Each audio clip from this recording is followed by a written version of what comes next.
Well, Mark, 2-1 win, a very important win at Bamber Bridge. Your thoughts on a frustrating 90 minutes, but in the end, a wonderful 90 minutes? Yeah, I don't really know where to start. I mean, that could have been the result on Saturday. We had two gilt-edged chances on Saturday, and if we'd have taken one, we'd have come away with something. If we'd taken both, we maybe win the game. So, you know, I didn't think we were at our best today, but I don't think I've been able to come this season and say to you, we weren't at our best, but we still managed to find a way to win the game. If there was ever a time to do it, it was tonight. Yeah. I think it's helped that we've had a little bit more strength and depth on the bench today.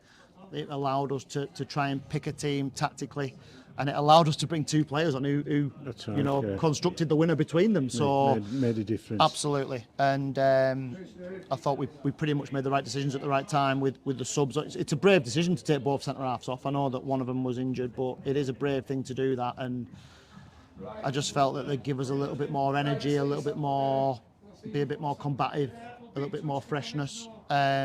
So tactically, you know, it's worked for us. Sometimes it does, sometimes it doesn't. But you know, I thought we started the game ever so well.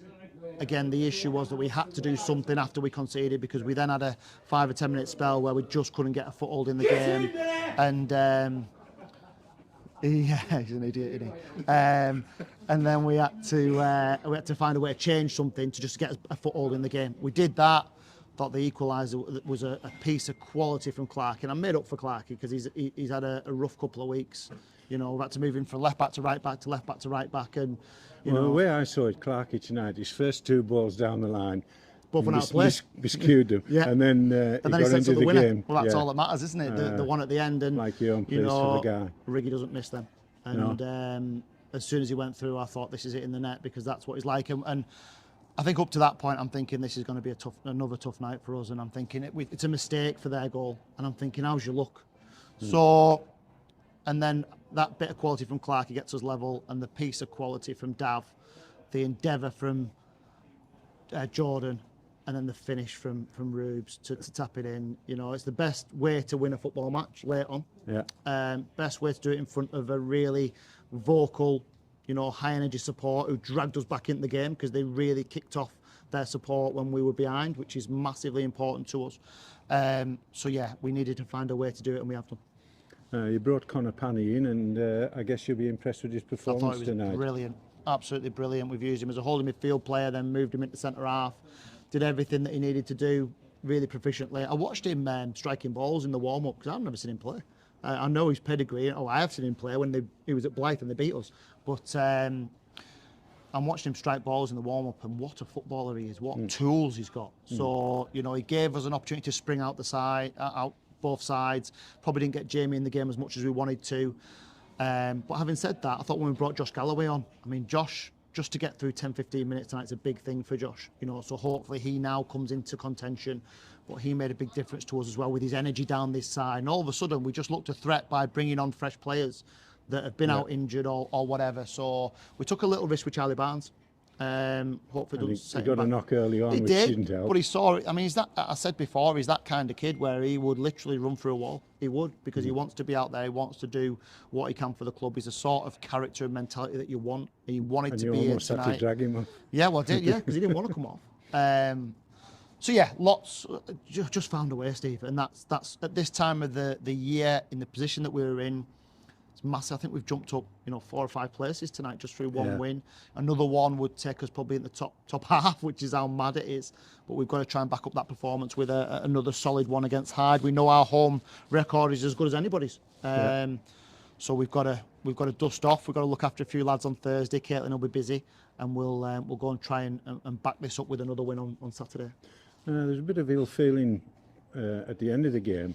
I'm not sure what happened. I think it's more to do with the referee. I don't think it was between ours and theirs. No. I didn't think there was really a tackle in the game, if I'm honest. I didn't think there was much on it, Jamie. So, and listen, Jamie Milligan there, we know each other really well. The two sides know each other really well. We've obviously come across each other in loads of different ways, and both teams knew that this was a really important game for them. I think it was more than the referee's performance. Do you think that the first half was perhaps a bit tepid? Yeah, a little bit. I think tentative. Teams concerned about making a mistake. It was a mistake that saw the first goal.